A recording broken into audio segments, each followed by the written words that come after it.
Morning bell school ঝিনাইদহের উদ্যোগে অনুষ্ঠিত হয়ে গেল পৌষ পার্বণ উৎসব।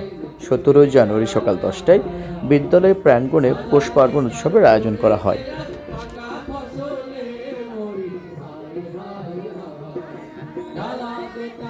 শীতকালে নতুন ধান ঘরে ওঠার পর পিঠাপুলির আনন্দকে ঘিরে যে উৎসব, সেটি পৌষ পার্বণ উৎসব।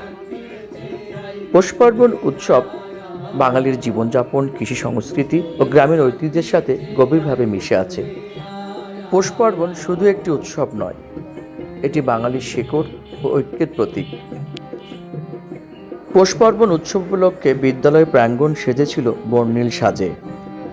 পৌষ পার্বণ উৎসবে আগত সকল শিক্ষার্থী, সম্মানিত অভিভাবক ও অতিথিবৃন্দের জন্য ছিল আপ্যায়নের সুব্যবস্থা।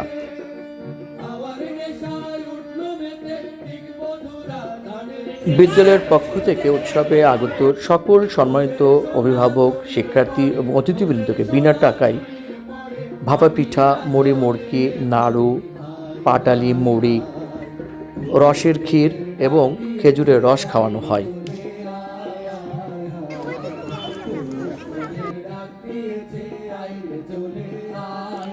একদিকে চলছে গরম গরম ভাপা পিঠা তৈরি, অন্যদিকে চলছে পরিবেশন।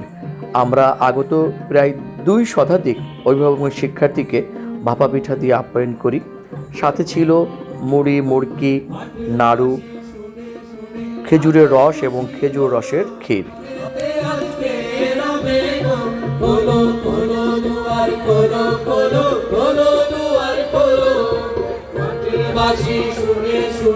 আকাশ খুশি হলো, ঘরেতে আজকে রবে গো, খোলো খোলো দুয়ার, খোলো খোলো খোলো দুয়ার খোলো।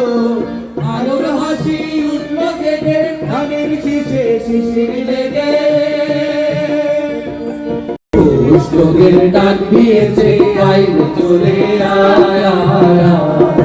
ডালাতে তার ভরেছে আজ পাকা ফসলে মরি, হায় হায় হায়। ডালাতে তার ভরেছে আজ পাকা ফসলে মরি, হায় হায় হায়।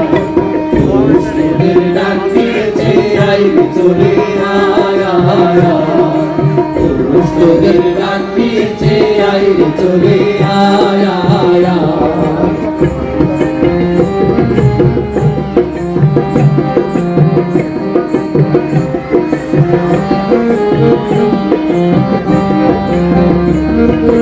হাওয়ার নেশায় উঠলো মেতে দিক মধুরা ধানের খেতে। হাওয়ার নেশায় উঠলো মেতে দিক মধুরা ধানের খেতে।